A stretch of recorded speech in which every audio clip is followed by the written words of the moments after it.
जय माँ माता की मेरे प्रिय साधकों और दर्शकों, आज एक और नई जानकारी लेकर आप सभी के सामने उपस्थित हुआ हूँ। हर बार की तरह आज भी जैसे आपको नोटिफिकेशन मिला होगा अघोर मार्ग चैनल का, तो आप लोग समझ गए होंगे कि आज एक और नई जानकारी के बारे में आपको पता चलेगा।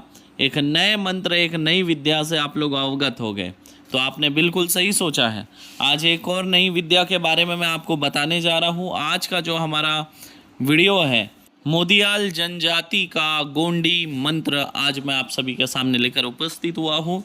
और इस मंत्र की क्या विशेषता है वो भी मैं आपको आगे बताऊंगा, लेकिन उससे पहले मैं आपको बताना चाहता हूँ कि ये मंत्र काफ़ी पुराना मंत्र है और इस मंत्र से आप कई तरह के प्रयोग कर सकते हैं। क्या क्या प्रयोग कर सकते हैं वो भी मैं आपको आगे बताऊंगा, लेकिन उससे पहले मैं आपको बताना चाहता हूँ कि ये मंत्र भी स्वयं सिद्ध मंत्र है।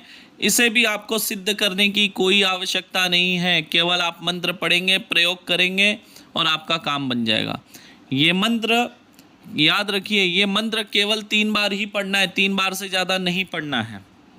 इस मंत्र का प्रयोग माता बहनें भी कर सकती है, कोई मनाही नहीं है। फिर से एक बार बोलूँगा, इसे सिद्ध करने की कोई आवश्यकता नहीं है, स्वयं सिद्ध मंत्र है। एक बात कहना चाहूँगा, अगर आपको हमारी बताई गई जानकारी, गुप्त प्राचीन मंत्रों के बारे में जो आपको ज्ञान प्राप्त हो रहा है, अगर ये आपको अच्छा लग रहा है तो कमेंट करके ज़रूर बताएं। अगर आपने हमारे कोई मंत्र का प्रयोग किया है तो वो भी आप कमेंट करके लिखें कि आपको क्या लाभ मिला, आपने किसको क्या लाभ दिलाया इन मंत्र का प्रयोग करके, ज़रूर लिखें। इससे हमारा उत्साह बढ़ता है। और याद रखिए, अगर आप हमारे चैनल पे पहली बार है तो हमारे चैनल को सब्सक्राइब करिए। अगर आप लोगों ने अब तक हमारे चैनल को सब्सक्राइब नहीं किया है, केवल वीडियो देखते हैं, वो सब लोग सब्सक्राइब करें। और याद रखिए, आप लोग जो बेल आइकन की बटन है उसको प्रेस करके ऑल नोटिफिकेशन ऑन करें, ताकि हमारे हर वीडियो की जानकारी सबसे पहले आपको प्राप्त हो नोटिफिकेशन के माध्यम से। तो आप लोग जब कमेंट करते हैं तो मेरा उत्साह बढ़ता है और मुझे लगता है कि और नई नई जानकारी मैं आप लोगों को देते रहूं। तो इसलिए कमेंट करें, लाइक करें। इस बार का कमेंट का जो टारगेट है वो 10,000 है और लाइक का जो टारगेट है वो 20,000 है। तो चलिए आज का वीडियो शुरू करते हैं। तो अभी मैं आपको बताऊंगा इसका पहला प्रयोग आप क्या कर सकते हैं। इसका सबसे पहला प्रयोग है कि आप इससे अपना शरीर बंधन कर सकते हैं, इससे आप अपना घर का बंधन कर सकते हैं। अगर आप कोई साधना करने जा रहे हैं तो इसका आप रिंगन भी बना सकते हैं, जहाँ पर आप साधना के लिए बैठने वाले हैं वहाँ पर। ये सभी तरह से आपका बचाव करेगा। अगर आप किसी साधना स्थल पे बैठ के अगर साधना कर रहे हैं तो ये सांप, बिच्छू, कीड़े मकोड़े, शेर, डाकू, डकैत सबसे आपकी सुरक्षा करेगा। और एक बात आपको बताना चाहूँगा, इसका अगर आप घर में प्रयोग करते, घर बंधन करते हैं, तो सभी तरह के भूत, प्रेत, जीन, खबीज आदि से भी ये आपकी सुरक्षा करेगा। लेकिन इसकी अवधि जो है वो ज़्यादा लंबी नहीं होती। अगर आप घर बंधन करेंगे तो ये 3 महीने ही आपके घर की सुरक्षा करता है। 3 महीने के बाद वापस से आपको अपना घर बंधन करना होगा। तो घर बंधन कैसे करेंगे वो मैं आपको आगे बताऊंगा। पहले तो आपको मैं शुरुआत करता हूँ कि अगर आप कहीं साधना करने बैठे हैं तो वहाँ पर आप इसका रिंगन कैसे करेंगे।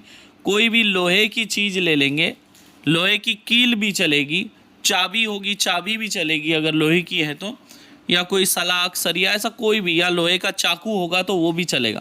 उसके ऊपर आपको, उसकी नोक के ऊपर इस मंत्र को 3 बार पढ़ना है, 3 फूंक मारना है और जितना बड़ा आपको घेरा बनाना है वो घेरा बनाएंगे। लेकिन याद रखिए, जो रेश आप खींचे हैं, शुरुआत जहाँ से किए हैं, एंडिंग की जो रेश है बिल्कुल उस रेश में आके मिलना चाहिए, अन्यथा गैप रहेंगी तो शक्तियाँ वहाँ से घुस सकती है, ये याद रखिए।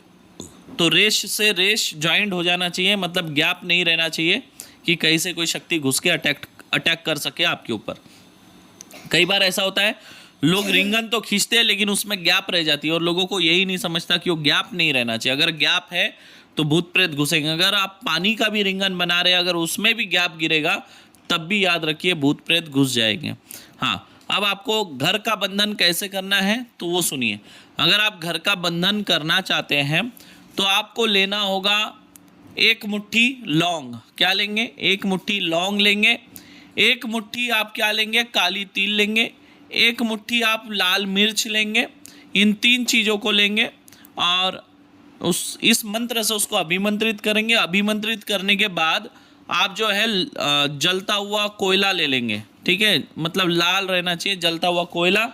उसके ऊपर ये चीज़ें डालेंगे और इससे जो उठता हुआ धुआं, उसमें थोड़ा सा लोबान भी डाल देंगे, तो जो उठता हुआ धुआं है वो आप जहाँ जहाँ घुमा देंगे, जिस जिस रूम में घुमा देंगे, वो धुआं आपके घर में जितने जगह तक पहुँचेगा वो सारा क्षेत्र वो बंदिश कर देगा। अगर एक रूम में आपने घुमाया तो वो रूम बंदिश हो जाएगा। ऐसे अगर आप सभी रूम के अंदर उस धुएं को ले जाएंगे तो आपके घर के सभी रूम सुरक्षित हो जाएंगे। अगर आप उसको बाहर, अगर आपका वाल कंपाउंड है तो बाहर वाल कंपाउंड में भी अगर घुमा देंगे तो बाहर से भी आपका बंधन कर देगा। तो ये 10 दिशा बंधन करता है, आकाश पाताल और 8 दिशा। लेकिन याद रखिए इसकी अवधि ज़्यादा लंबी नहीं है, मैं आपको क्लियर बता रहा हूँ, धोखे में आपको नहीं रखूंगा। केवल 3 महीने ही आपकी रक्षा करेगा, 3 महीने बाद वापस इस प्रयोग को करना होगा। तो सबसे ज़्यादा प्रयोग तो इसका है साधना में, जब आप रिंगन करते हैं तब ये बहुत ज़्यादा काम का होता है। शरीर सुरक्षा के लिए भी बहुत ज़्यादा काम का है। 3 बार पढ़ेंगे, छाती पर फूंक मारेंगे, जैसे एक बार मंत्र पढ़ा फिर फूंक मारेंगे छाती पर, ऐसा 3 बार करेंगे तो आपका शरीर बंधन हो जाएगा। तो ये शरीर बंधन 2.5 दिन के लिए करता है, याद रखिए 2.5 दिन के लिए शरीर बंधन करेगा, उससे ज़्यादा नहीं करेगा। 2.5 दिन बाद फिर से आप इसको रिपीट कर सकते हैं। दूसरा इसका एक बहुत गजब का प्रयोग है जो मैं अभी आपको बताने जा रहा हूँ। दूसरा प्रयोग इसका ऐसा है कि मान लीजिए किसी सरकारी ऑफिस में आपका कोई काम रुका है, किसी ऑफिसर के पास रुका है, किसी कोई भी बाबू वगैरह के पास रुका है, वो आपका काम नहीं कर रहा है, आपको टालता रहता है। कोई फाइल निकालना है या आपका कोई पेपर निकालना है, वो नहीं दे रहा है ना। कई काम होते हैं सरकारी दफ्तर में, वो काम नहीं करते। कुछ लोग पैसों के अभाव में नहीं करते, कुछ लोग जानबूझकर नहीं करते। तो ऐसी समय में आपको क्या करना है, इस मंत्र को थोड़ा सा तेल ले लेंगे, ठीक है, तेल कोई भी चलेगा, उसमें 1 बूंद जो है गुलाब का इत्र मिलाएंगे और मंत्र पढ़ेंगे 3 बार, 3 फूंक मारेंगे और उस तेल को अपने चेहरे पर लगा लेंगे। हल्का सा तेल, बहुत चप नहीं लगाना, थोड़ा सा, यानी मान लीजिए 5 बूंद सादा नारियल का तेल ले लो या तिल का तेल ले लो, उसमें 1 बूंद गुलाब का इत्र मिला लो, मंत्र पढ़ो 3 बार, फूंक मारो और वो अपने चेहरे पे लगा लो। और जिस व्यक्ति से आपका काम है उसके पास आप चले जाओ। वो देखेंगे कि पहले आपसे ढंग से बात भी नहीं करता था, आपको खड़े तक नहीं रखता था, वो व्यक्ति आपको बिठाएगा भी, आपका काम भी करेगा, आपको चाय भी पिला कर भेजेगा। अगर ऐसा नहीं हुआ तब आपने मुझे बोल देना। तो ये इस काम में एक बहुत पावरफुल है। इसका और एक चौथा प्रयोग मैं आपको बता दूँ। वो प्रयोग ऐसा है कि ये किसी भी, अगर मान लीजिए आप रास्ते से गुजर रहे, अगर आपको लग रहा है वहाँ चोर डाकू आदि का खतरा रहता है, तो उस समय में भी आप इसको पढ़ेंगे, शरीर पे फूंक मारेंगे 3 बार, तो चोर डाकू आदि का भय नहीं रहेगा। अगर आपको जंगली जानवर का डर लगता है, खतरा लगता है, तब भी इस मंत्र को पढ़ेंगे। सांप बिच्छू जंगली जानवर से आपकी सुरक्षा करेगा, उससे कोई खतरा नहीं रहेगा। अगर कभी अचानक में कोई जंगली जानवर आ जाए, जैसे शेर भालू वगैरह आ जाए आपके सामने, तब इस मंत्र को अगर आप 3 बार पढ़ेंगे, अपने सीने पे फूंक मार लेंगे, तो 3 बार क्या 1 बार पढ़ेंगे तब भी ये काम करेगा, लेकिन 3 बार जरूर पड़ेगा। 1 बार में ही काम करता है, लेकिन मैं बोल रहा हूँ 3 बार इसके लिए। तो 3 बार पढ़ लेंगे, देखेंगे कि शेर अपने रास्ते जाएगा, आप अपने रास्ते जाएंगे, वो आपको कुछ नुकसान नहीं पहुँचाएगा।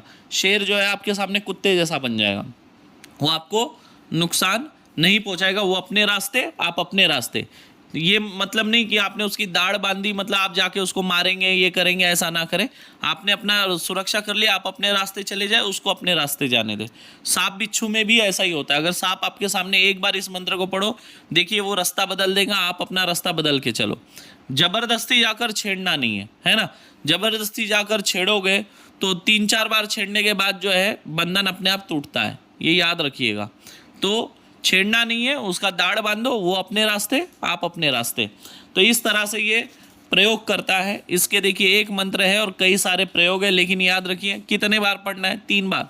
मैं 3 बार अपने तरफ से बोल रहा हूँ, मंत्र को 1 ही बार पढ़ना है, लेकिन 3 बार पढ़ेंगे, 3 बार से ज़्यादा नहीं पढ़ेंगे, ये भी याद रखिए। मंत्र स्वयं सिद्ध है। और आप लोग बोलते हैं ना गुरुजी पढ़कर बताओ मंत्र, मैं पढ़कर इसलिए नहीं बताता हूँ, याद रखिए ये स्वयं सिद्ध मंत्र है। जब इसे आप पढ़ लेते हैं ना, जैसे ये मुझे मंत्र कंठस्थ है, अगर मैं पढ़ूंगा ना तो ये मंत्र को टारगेट चाहिए रहेगा, कुछ काम देना होगा। मेरे पास कोई काम नहीं है तो मैं नहीं पढ़ सकता। अगर मैं ऐसे पढ़ूंगा तो मंत्रों का अपमान होगा। स्वयं सिद्ध मंत्र कभी पढ़कर नहीं बताए जाते, लिख कर दिए जाते हैं। हाँ, कोई अक्षर अगर आपको समझ में ना आए तो वो अक्षर के बारे में मैं आपको जरूर बता सकता हूँ, लेकिन आप बोलेंगे पूरा मंत्र पढ़ के बताओ, तो नहीं बता सकते, क्योंकि ये मंत्र का अपमान होता है। स्वयं सिद्ध मंत्र में शक्तियाँ होती है, और जैसे ही आप मंत्र पढ़ते वो शक्तियाँ एक्टिव हो जाती है, और एक्टिव होने के बाद उनको काम देना पड़ता है। तो ये अपने हर चीज़ का एक अपना महत्व होता है, अपना एक नियम होता है, और उस नियम के अधीन चलना होता है। अब आप सोचेंगे कि गुरुजी हम अगर मंत्र कंठस्थ कर रहे हैं तो उसको हमको 108, 208 या 508 बार पढ़ना पड़े तो क्या पढ़ सकते? बिल्कुल पढ़ सकते हो, क्योंकि मंत्र आपको कंठस्थ नहीं है। आप मंत्र कंठस्थ कर रहे हैं और कंठस्थ करने के लिए आप मंत्र का जाप कर सकते हैं, पाठ कर सकते हैं, उसमें कोई दोष नहीं लगेगा।